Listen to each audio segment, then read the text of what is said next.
This video is sponsored by Ko-fi. A lot of you might already know of Ko-fi since I use this platform a lot.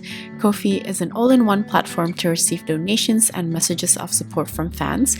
Creators can build a monthly subscription income through membership tiers, sell digital or physical items in the Ko-fi shop, which is what I personally like to use this platform for, take commission requests, or even use this platform as a tip jar or for donations. Whether you're an artist, writer, streamer, crafter, and so on, Ko-fi is the simple, friendly solution for you to make an income doing what you love. I find that this platform is very simple to use, and it was actually my first go-to platform as support for this channel. I love the way they've set up everything to be very user-friendly and easy to understand, but most importantly, I love their shop feature. As many of you are aware, I personally like to use Ko-fi to sell my digital outlines to my paintings, since I know a lot of you prefer to jump straight into painting rather than drawing, which is totally understandable. And I find this creates a nice collaboration between the two platforms, which then creates a fun way to make the paint-along experience more interactive, as it helps cater to more people at different levels. And yes, I realize that I've been pronouncing it wrong this whole time. The platform is called Ko-fi, which rhymes with no fee because Ko-fi does not take any additional fees from one-off donations, which is beneficial for both the creators and the supporters. So if you're a creator like myself and you're looking for a platform to help you start doing what you love, Ko-fi is offering a $10 giveaway for the first 10 creators to sign up using the referral link in my description box and choose the Make Money on Ko-fi option. Thank you, Ko-fi, for sponsoring this video. Hi everyone, this is Nia, and today I'm going to be doodling a whole page of fish. I just thought that this would be a really fun subject matter to doodle since there are so many different types of fish, and because of this I feel like we have a lot of freedom in creating weird designs even if we follow some examples of real fish. Before I started to paint, I doodled a bunch of fish just with pencil. I just did this very quickly with a library of fish types in front of me as references, so I have inspiration to mix and match shapes to create some random fish shapes. I don't really care if I mix features of goldfish into betta fish or those decorative fishes. I just want to take the main idea of things like the different body shapes along with the many varieties of tails, fins to mix and match into the doodle. As an example, you can create bodies of angelfish, but mix this with different types of fins and tails that you're not used to seeing, or draw really long fish with a very tiny tail, and so on. I'm not going to include the references that I use since there were just so many and I didn't use any specific one. I just opened Pinterest. You can also do this on Google Images and type in fish types. So I get a list of different fish types. This way you have a huge library in front of you all in one go without having to open too many links. While I have these images opened in front of me, I just try to sketch as many different types as I can. This way, when I freehand my painting later, I'm already aware and used to the shapes or combinations of the features that I like to combine and paint. From the sketches that I've made, hopefully you start to get some ideas of the different types of body shapes, like a long or rounded shape. Sometimes I like to also flatten the top part of the body and just create a belly for the fish, and so on. As for the fins, sometimes I like to make them long and frilly or short and round to make them a bit chubby looking. And you can also make the tail really long, like a frilly betta fish tail, pointy tails, rounded ones, angled triangular ones. This is basically the time to explore and play around with these features. You can also sketch out the design of the body for the fish, so you have something to work with as you paint, but I'm not going to do this for all of the fish since I'm also going to mix some wet on wet techniques to create the design of the body. What I paint later won't be like the ones that I've sketched out, but this is more of a mental practice for myself to get used to those features, so the painting later for me will be more spontaneous. Of course though, it's probably easier if you plan out the doodle, so you can also sketch the composition beforehand if you find it more comfortable to do. Next, I'm going to go through the colors I'll be using. This is Quin Red by Daniel Smith, Hansa Yellow Medium by Daniel Smith, Azure Blue by White Knights, Cobalt Blue Hue by Holbein, Graphite Grey by Holbein, Graphite Grey by Daniel Smith, Lamp Black by Daniel Smith, and I'll also be using Bleed Proof White by Dr. P.H. Martins. I'm going to use muted colors for my doodle so everything stays consistent, and the main color that I'm going to use is a mix of Cobalt Blue Hue with Graphite Grey, and if I want a lighter version, I would just add Gray of Grey into the mix to lighten the bluish gray. As you can see, I have the primary colors here, 2 types of blues, 1 yellow and 1 red. This way I can create any color I want, ranging from purples to oranges, browns, greens, and so on. And if I want to mute the color, I would just add the graphite gray into the mixture. For the first fish, I started by using a light consistency of the bluish gray, and then I used the darker mix to paint on the tail. And because I painted using both of the colors while the surface is still wet, you can see a really nice loose gradient that goes across the body. This wet on wet technique is something that I'm going to be playing around with. So for this next one, as you can see, I started with a light gray mix from Gray of Grey and Graphite Grey. Then I just added yellow to the previous mix that I used for the fish to create a slight green color that I just painted on, so there's a slight green in the middle of the tummy. And while everything was still wet, I also used a thick consistency of graphite gray for the tail. Here, as I'm painting the fins, I left out a bit of negative space. I just feel like this makes the shapes clearer since there's a little bit of white line to separate the features. For this next fish, I use a light consistency of Gray of Grey with a bit of Cobalt Blue Hue still on my brush. And I picked up a bit of the bluish gray mix to add into Hansa Yellow to create this muted pastel yellow-green, which I'm going to continue to paint the tail as well as the fins. Because I'm using a different color for the tail as well as the fins, I don't mind if those features are touching the body, since I actually want those colors to mingle with each other.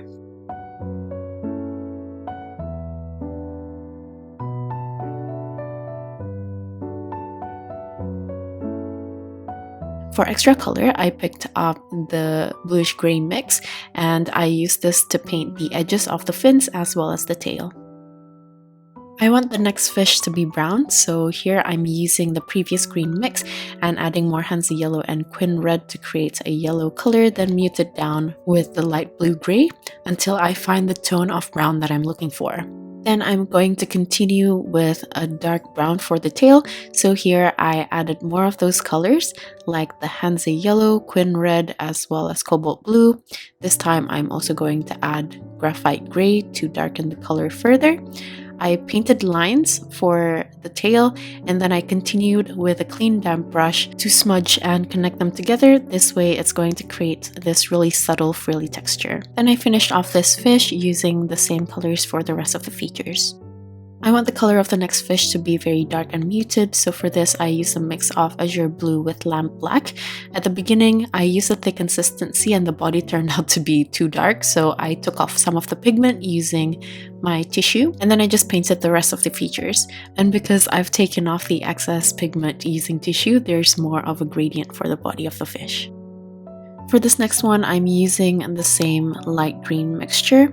And for the head, I used the dark green mix, which is the same color mixture, but I used the dark bluish gray instead to mix it with the Hansa Yellow.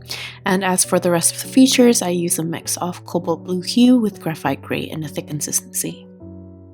For the next one, I'm going to use a light brown again. For this, I mix the brown that I already have on my palette with a bit more Graphite Gray and a bit of the light green mix. And as for the dark brown, I added Quin Red, Cobalt Blue Hue, as well as Lamp Black to the brown mix that I already have on my palette. And I'm going to paint the rest of the features, like the tail as well as the fins. And while the surface of the body is still a bit damp, I'm also going to dot this dark brown so the colors will slightly bloom out. For this next fish, I started by using the light brown mix that I already have on my palette. Then I used a dark green mix, which is from Lamp Black and Azure Blue, mixed into the dark green that I already have to paint the tail. I'm going to paint this on the same way as I did as the brown fish. So I painted the lines of the tail and then I smudged it using a clean damp brush. Then I follow it up again with the dark bluish green mix to just dot the connection of the tail and the body and also paint the rest of the features. After I've waited for the paint to dry for this fish, the tail looks a bit too light for my liking, so I'm glazing over more of that dark blue, and I'm also going to use a bit of lamp black for the connection of the tail and the body. For the brown fish, I'm also going over the detail of the tail again using the dark brown, but in a lighter consistency this time. For this tiny fish, I just used Cobalt Blue with Lamp Black. And next I'm going to move on to this orangey color, which I just added a bit of Quin Red into the light brown that I already had on my palette. And for the darker color, I used the same mix but with added Quin Red. Moving on to the next fish, I used the same mix of Cobalt Blue with Lamp Black to create this really dark muted blue color. And then I used just a clean damp brush to pick up the excess pigment and spread it for the rest of the body while leaving out this white negative space. Then for the tail, I used the brown mix that I already had on my palette, and I finished it off with the yellow to paint the fins as well as the connection for the body and the tail. I want the next fish to be teal, so here I'm using the greens that I already have on my palette with added Cobalt Blue as well as Gray of Gray. For the body, I use a thin consistency, and as for the rest of the features, I just use a thicker consistency and I just picked more of the darker colors from my palette. While the surface is still damp, I'm going to glaze a bit of Hansa Yellow Medium, and I'm just going to paint it over the back part of the body, leaving the head with the base color. I didn't realize that my camera stopped recording when I was painting this fish, but I basically used the same light brown mixture from my palette. As for the blues, I used the same mix as before, which is from Cobalt Blue with Lamp Black. As for the fins and the tail, I used the same technique to paint the frilly texture. I think from here on, I've pretty much covered all the color mixtures, and the rest are just repeats of the colors I've already used so far with different combinations. I just want to mention them so you get the basic idea of how I mix my colors for the base of the fish. And I just want you guys to feel free to play with different color combinations, even with a completely different color palette if you would like to. But yeah, from here I'm just going to keep filling the rest of the space with more fish. Not sure if you've noticed, but I tried to paint as many of the larger fish first. As for the rest of the space, I tried to fill them in with smaller ones, even anchovy tiny fishes. But anyway, I'm just going to keep painting on more fish until I fill in the space, and I'll get back to you again once I'm ready to add layers and details.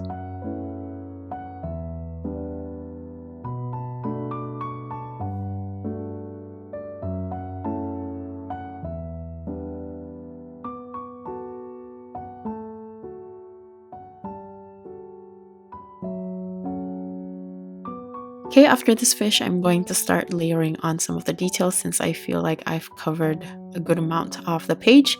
So here I'm using the dark blue mixture and I'm redefining the fins of the fish again.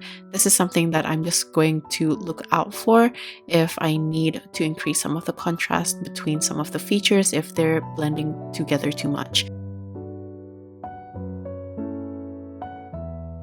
Doing the same thing for this fish, I'm adding the dark brown for the fins just to separate the features further. As for the frilly tail, I'm going to line some details right on top. I'm just using my brush, but you can also use different mediums like colored pencils. I think the texture would look really cute with this type of illustration. For the larger fins, I'm also going to do the same by adding lines in the direction of the fins. You can also do things like lengthening the fin, so here I'm lining just the tip and adding really thin lines. This will just create more of a delicate touch. Another example is to line just the tip using a different color for extra detail and for a pop of color for some of your fish. For some of the darker tails and fins, instead of using a darker version of the base color, you can also use bleed-proof white, which is what I'm doing here. This would create more contrast so those lines become more visible.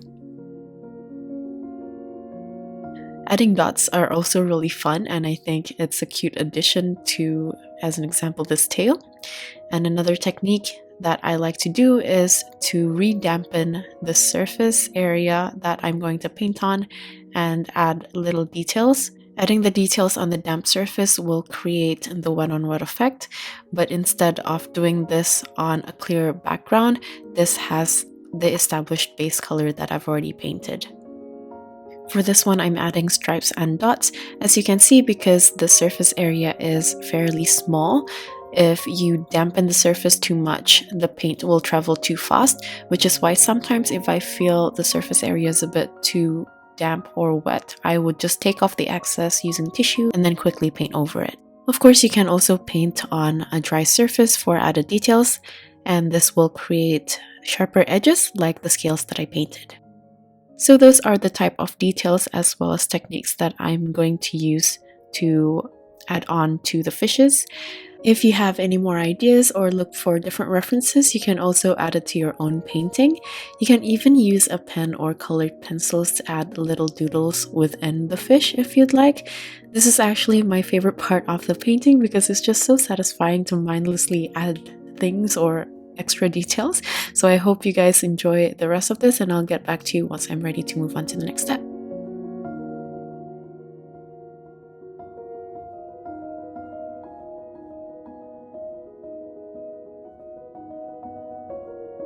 You can see that I've made some smudges on this fish, so to hide it, I decided to add splatters to some of the white space, or just manually add dots to hide the smudge. Personally though, I actually prefer the cleaner look for this type of doodle, but of course you can decide for your own paintings. The next thing I'm doing here is to add on the eyes. I'm just using a thick consistency of bleed-proof white to paint on circles for the part of the eyes. I felt like after completing this, I made the circles a bit too small, and I think that making the white circles larger would make the fish look cuter. Once I painted on the white part of the eyes, I'm just going to leave that to dry, and while I wait, I'm going to add on tiny fishes on the left-hand side to fill in some of the awkward spaces.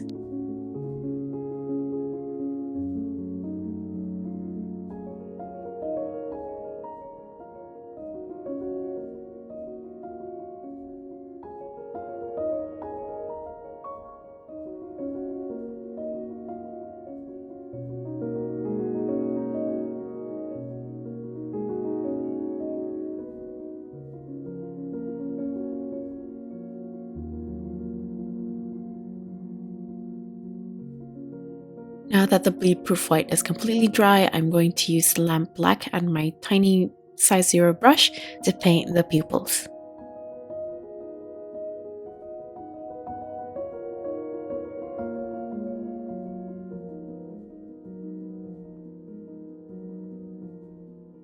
Once I'm done with the eyes, I'm going to add on smaller details using this tiny brush, especially for the tiny fish, so I can add smaller details for the fins as well as the tails.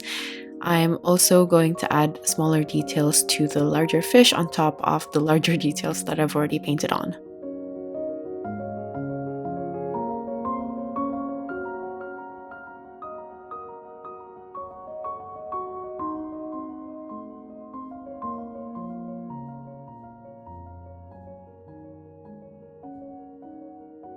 Lastly, I'm going to add really thin lines for the mouth of each of the fish, and that's pretty much it. I hope you guys enjoyed this doodle as much as I did. I know that this is a freehand doodle, but for those of you who would like to recreate the same version, I'll have the outline available in my Ko-fi shop as well. Before we end this video, I'd like to thank Ko-fi again for the sponsor, and for creators watching this, don't forget to participate in the giveaway from Ko-fi. Make sure to choose the Make Money on Ko-fi option as you set up your account in order to be eligible for the $10 giveaway for the first 10 creators to use the link in my description box. Like usual, the list of tools as well as my social media links will be in my description box. If you guys would like to see more paintings by me, please consider subscribing, and I'll see you at the next one. Bye!